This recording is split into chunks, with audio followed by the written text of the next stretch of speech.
Rules were made to be broken, right? Not in the DET. So today I'm going to tell you about some rules that you might not know about, but you must never break when you take the DET, because if you break them, you might immediately fail. Sound good? Let's get started. Hello, I'm Francis from Last Minute English. Now, in my DET preparation course, I've worked with hundreds of students preparing to take the Duolingo English Test.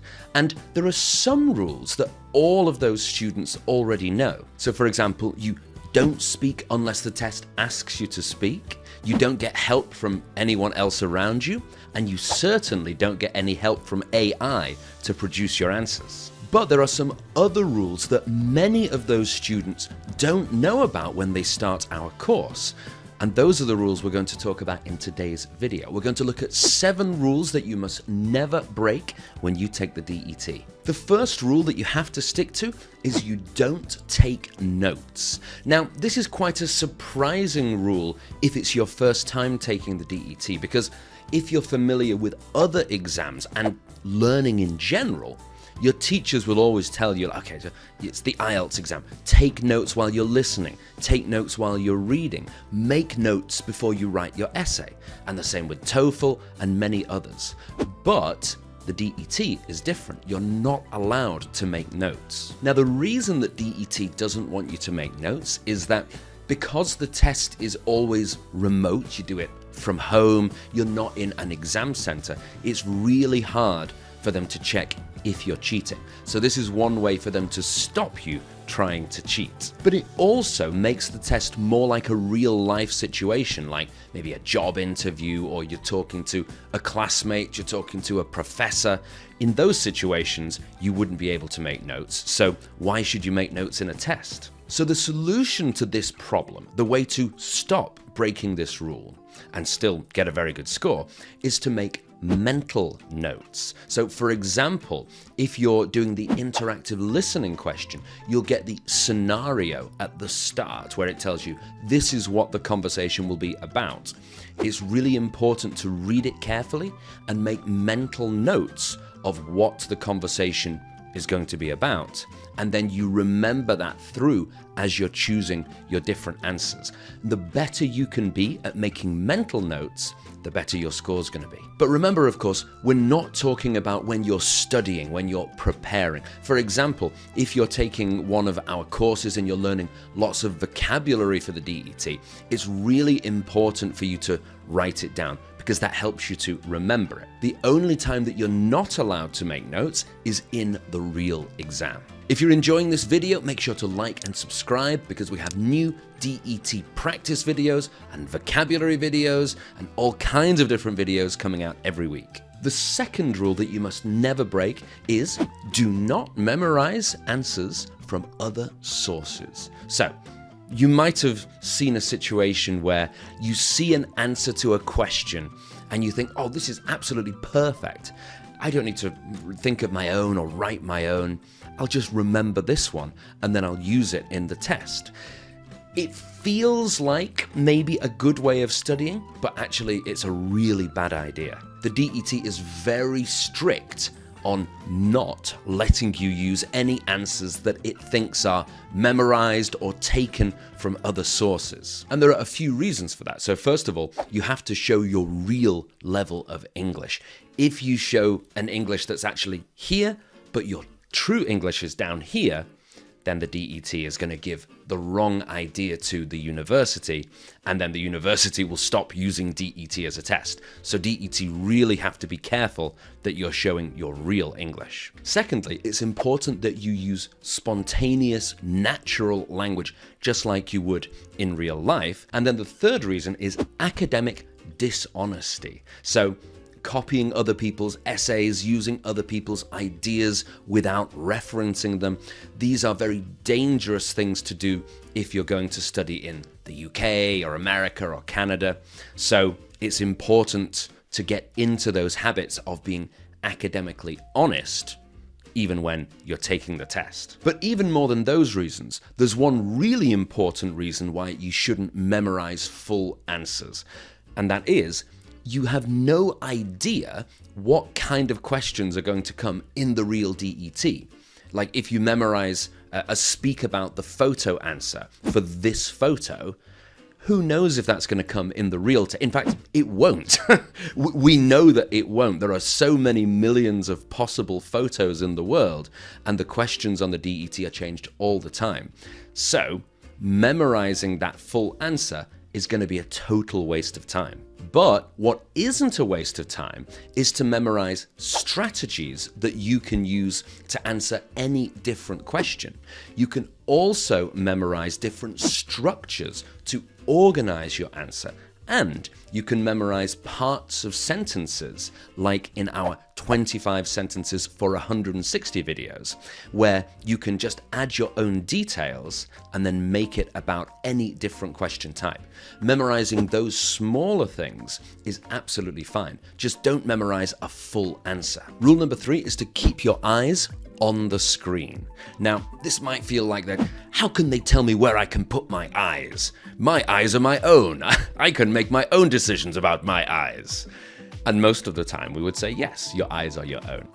But in the DET, they're going to be really carefully checking if you are having a look over there at an answer, or if someone is sitting just over here helping you, going, the answer is B. Choose B. So you have to, as much as possible, keep looking at the screen. By the way, if you are preparing for the DET and you want to get a great course that teaches you everything you need to know to easily score 120 the first time you take the DET, make sure you check out our preparation course. Hundreds of students have taken it already, and it's helped many of them to score even as high as 140 or 150. All right, so make sure you check out the link. It's here under the video. Our 4th rule is that you should keep your eyes, ears, and mouth visible at all times. So that means you can't put on anything that will cover, for example, your eyes. You can't put on some sunglasses. You can't put on some cool ear warmers or something like that. And even if you're sick, you can't put on like a medical mask over your mouth and nose. The main reason for this rule is that the DET wants to check your identity to make sure that you are you and that you are not me, for example, or somebody else that's taking the test for you. One exception to this rule is if you wear a religious head covering, that's okay, even if it covers your ears. The DET is fine with that. And speaking of ears, rule number 5 is very important.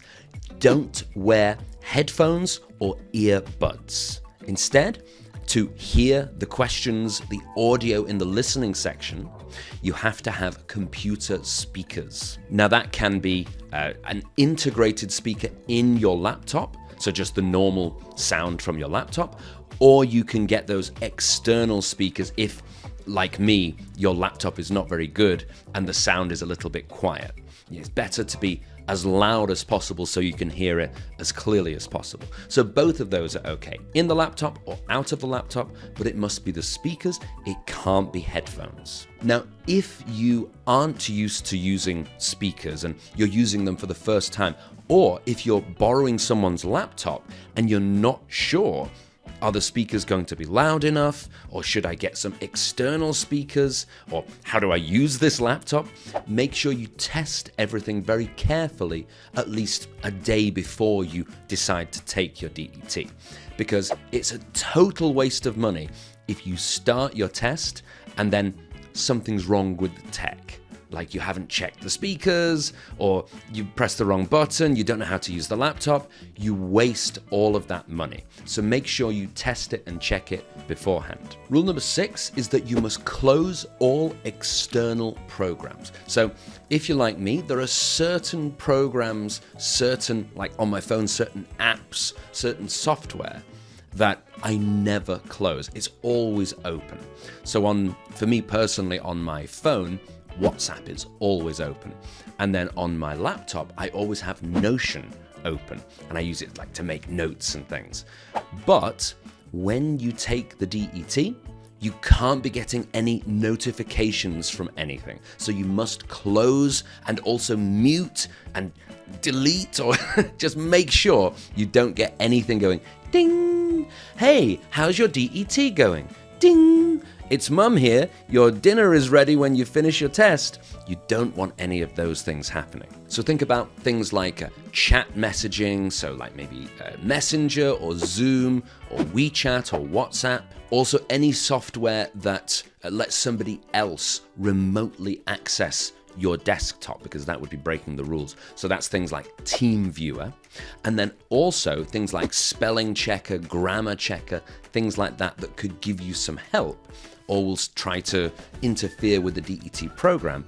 Those aren't allowed as well. So be really careful about this. And then finally, rule number 7 that you must remember and you must never break is to keep your test area clear.